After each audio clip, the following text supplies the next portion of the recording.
hanya dengan satu orang satu pertanyaan. Namun sebelumnya kami akan membacakan terlebih dahulu pertanyaan yang datangnya dari media sosial. Pertanyaan pertama, Assalamualaikum Buya. Assalamualaikum. Saya hamba Allah izin bertanya.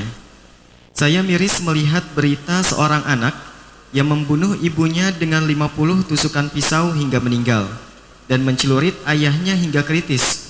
Menurut berita, sang anak melakukan hal tersebut karena dendam yang dipendam kepada orang tuanya sejak SD, hingga dia tidak tahan dan melampiaskan emosinya kepada kedua orang tuanya.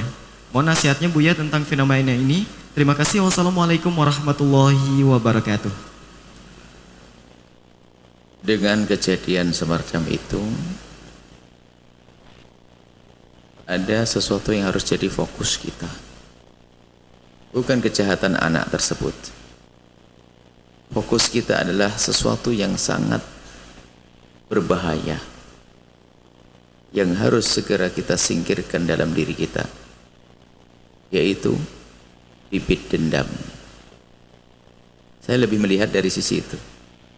Makanya jika dalam diri Anda ada bibit dendam, Anda harus pandai memangkas dendam, dan itu Nabi mengajarkan untuk kita memangkasnya. Sebab dendam itu kalau dipiara akan membesar, akan menguat, sehingga ada orang punya perilaku sangat buruk. Adanya dendam, tidak ngerti budi baiknya orang.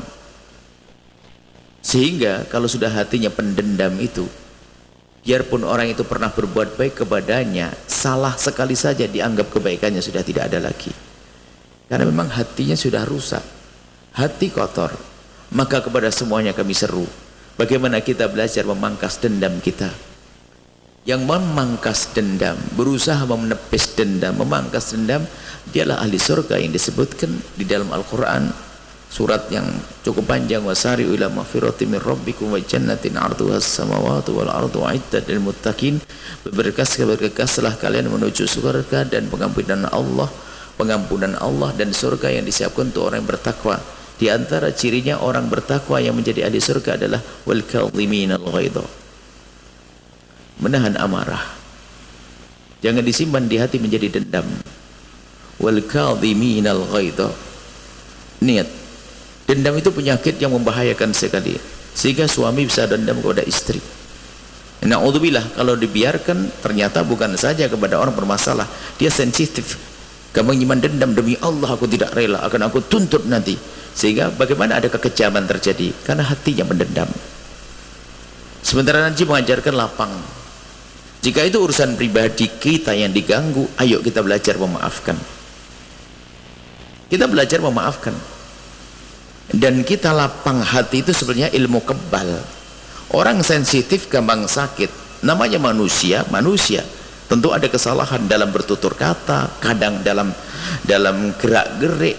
Dalam banyak hal manusia adalah bisa melakukan kesalahan. Sementara kita menjadi orang yang sensitif, gampang tersinggung, lihat tersiksa, dipikir manusia dulu jahat semuanya, wah ini dasar setan semuanya, dulu serem. Padahal yang setan adalah dia.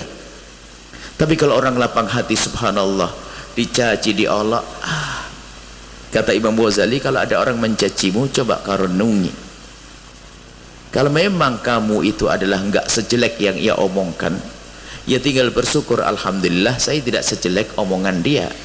Dia enggak tahu, tinggal gitu saja, kenapa pusing? Kalau ternyata kamu itu jelek seperti yang diomongkan, juga kenapa kamu marah? Memang kamu jelek kayak omongannya dia. Jadi tenang hati, enggak gawan jadi pendendam. Pendendam itu jelek. Sehingga siapa yang disanjung oleh Allah nanti di padang mahsyar dan diseru oleh Allah dengan seruan yang khusus, orang yang hidup di dunia dengan memangkas dendam kepada sesama. Sehingga diseru nanti ainal mutahabbuna bi jalali, mana orang hidup di dunia dengan cinta karena aku, al yauma udhilhum yauma la dhilla illa dhilli, sekarang akan aku beri perlindungan di saat tidak ada lagi perlindungan kecuali dariku. Ini para pecinta-pecinta, orang yang saling mencintai, yaitu memangkas dendam, memangkas benci di dalam hati. Nah, ada pun kisah yang disebutkan, bisa saja semula itu adalah kecil, sampai ada orang dendam pada orang tua, na'udzubillah. Bagaimana kisahnya? Dari dasar hatinya, maka Anda pun jangan mengajari dendam. Anda jangan biasa ngajar dendam. Kita perlu ilmu itu, saya beda ilmu itu. Kejadian itu semua orang mengatakan salah kok. ya kan, membunuh orang tuanya sampai menusuk berapa kali katanya. Jelas semua orang mengatakan salah, nggak usah pakai mikir kalau itu salah. Kalau seandainya orang tuanya tidak baik dan sebagainya, tetap saja itu adalah hal yang tidak baik yang demikian itu. Cuman kita perlu belajar, orang menjadi seperti itu tidak serta-merta, ada prosesnya. Kok bisa sampai dikatakan dendam bertahun-tahun dan sebagainya misalnya? Karena memang dia tidak pernah belajar bagaimana memangkas dendam. Memangkas dendam, dicaci saja disikit, wah, sudah kayak dunia kiamat. Ayo kita belajar semuanya.